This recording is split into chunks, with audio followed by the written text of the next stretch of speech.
All right, guys, let's start some John chapter 4 today. I'm not sure how far we're going to get into this chapter because it's kind of a long story here, but we'll get the introduction and get into it and figure out a good stopping point, and we'll come back next time. And of course, you're not dependent on me. You can translate ahead, you can work ahead. There's always going to be stuff that you bump into that you don't know, but there's tools to help you with that. And let me just encourage you, don't be scared. The New Testament is a wild frontier, right? And you might find something that's a little too hard and you got to back up a little bit. You may need to get some help, but the Johns are all good places to start. Maybe branch into another gospel, maybe read some Mark or some Matthew, something like that. Those are good places to venture out if you'd like to. But let's do John chapter 4, verse 1. Hos un egno ha Iesus hati ekusan hoi pharisaioi hati Iesus Plaianas mathetas poie kai baptize e Ioannes. Okay? So therefore, when Jesus knew that the Pharisees heard that Jesus is making and is baptizing more disciples than John, okay? So Jesus knows the Pharisees heard that he's making more disciples than John. He has truly become greater, and John has become less. And remember, let's not underestimate John's influence in the ancient world. John is a big deal. It's just that Jesus comes forth and overtakes him, right? Verse 2.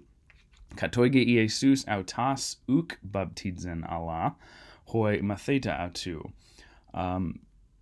Although Jesus was not baptizing, Jesus himself was not baptizing, but his disciples, right?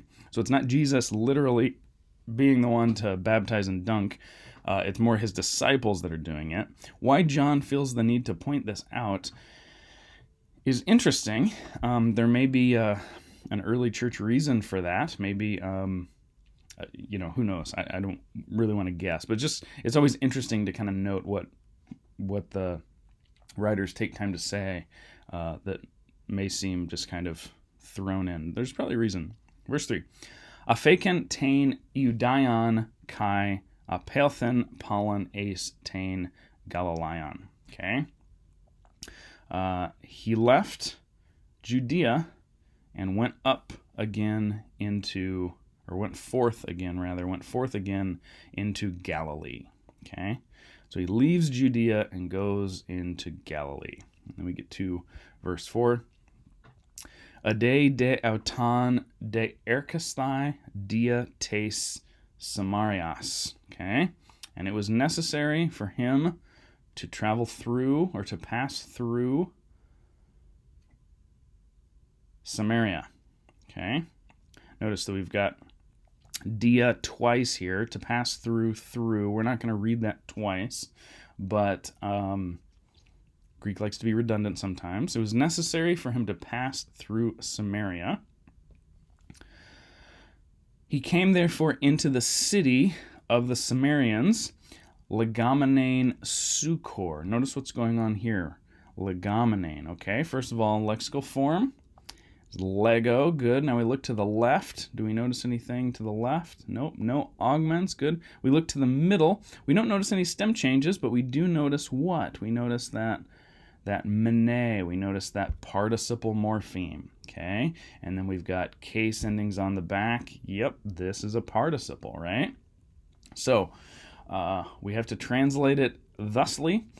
We see that it is accusative feminine. The New tells us that it's accusative. It's got the eta there. It's feminine. Okay, which makes sense since Samaria is feminine as well. Okay, and accusative like sukar, right? Usually place names are going to be feminine is kind of the way that works, right? So, the city of Samaria being called Sukar. Okay, that's what's going on here. Now, that's not super exegetically significant. That's not going to, become your life verse or change the way you read the Bible forever. But it's good to be able to notice the participle that we see there and be able to identify it, right? So The city of the Samaritans being called Sychar, near the field which Jacob gave to Joseph, his son, to his son. Okay? This is Jacob's well is where they're at. So John is placing that for us. Verse 6. Einde eke pege tu Jacob, ha un Jesus kakapiakos, ek tes hadoi porias, eke thezata hutos epi te pege, hura ein hos hekte. Okay? And a well, pege is well, and a well was there, the well of Jacob. The well of Jacob was there, okay?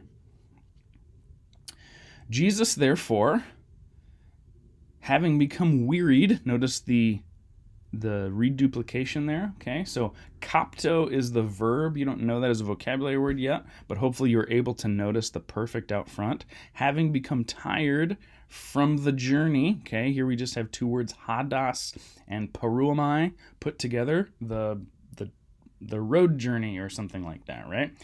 We could just call it the journey. Having become tired as he was from the journey, was sitting, imperfect verb here, okay, was sitting thusly on or near or by or up against the well, okay?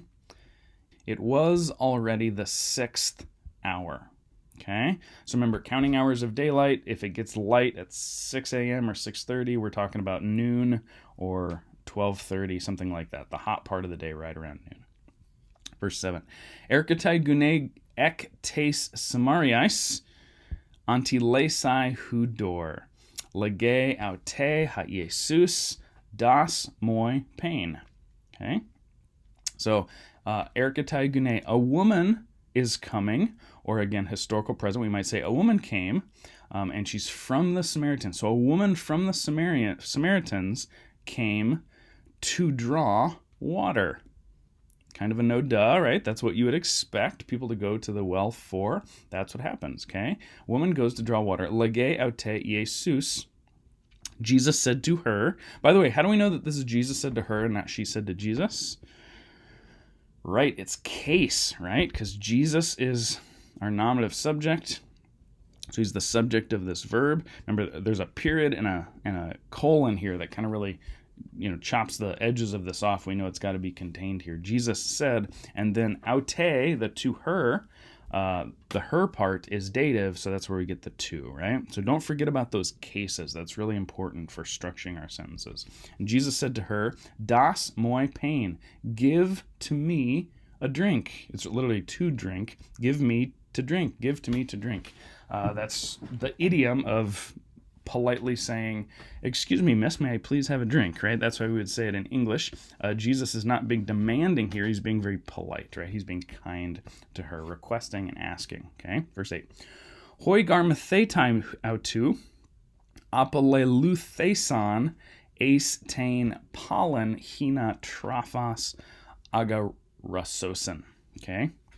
For his disciples had gone away into the city in order that they may buy food, okay?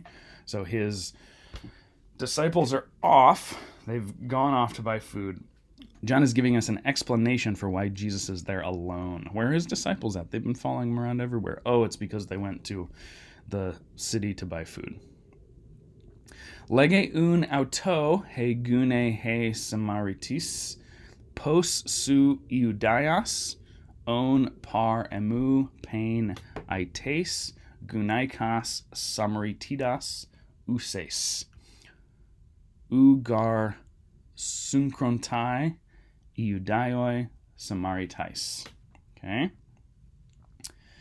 The Samaritan woman, notice we've got Samaritis as an adjective, right? The woman, the Samaritan, right? The Samaritan woman said, therefore, to him, how now you see own there. We've seen that before. That's the participle form of a me, okay? So it's going to mean like being or maybe just even is, or something like that. But some existence kind of idea in a participle form.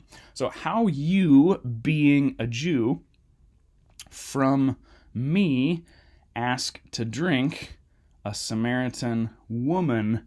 And then notice this, ouses, also being, right? On is the masculine being, ouses is the feminine, right? Remember, ousa is that participle morpheme for those present feminine verbs, right? And so ouses means being if we're talking about a female, okay? In this case, the Samaritan woman is who we're talking about, right? So, once again, and the Samaritan woman said to him, how you, being a Jew, ask to drink from me, or ask from me for a drink, being a Samaritan woman? Question mark. You see the question mark there on the end? Okay. Now, this next little line we assume is John the narrator's note that he's entering here, right? Notice what it says. Ugar, we already read this, sunkrontai idaioi samaritais, okay? For Jews do not have dealings with Samaritans, okay? You see the idea of like syncretism right there, right? Sunkrontai, right? Have dealings with. The Jews do not have dealings with Samaritans, right? So she asked the question, why are you, a Jew, asking me, a Samaritan, for a glass of water, for a drink of water from this well? And then there's this line, for Jews do not have dealings with Samaritans. I doubt that she says that. She's probably not stating that directly. This is probably John's note of saying, hey, reader, just so you know, that's what's going on. Okay, let's maybe do one more verse, and then we'll leave it there for the day. Apekrithe Jesus kai epen aute, edes tain dorian, tu theu kai tis esten halagon soi, dos moi pain, su on etesas autan kai edoken on soi, hudor zone. Okay, Jesus answered and said to her, if you knew the gift of God and who is the one saying to you. Did you notice the participle there? Halagon. Okay, you'll see that a million times in the New Testament. Okay, it's, present active participle, nominative masculine singular, being used adjectively here, more specifically substantively, right? It's standing in for a noun. It's not the man who is speaking, is just the one who is speaking, right? And we see this a million times. It just shows up all the time. So much so that it becomes second nature, right?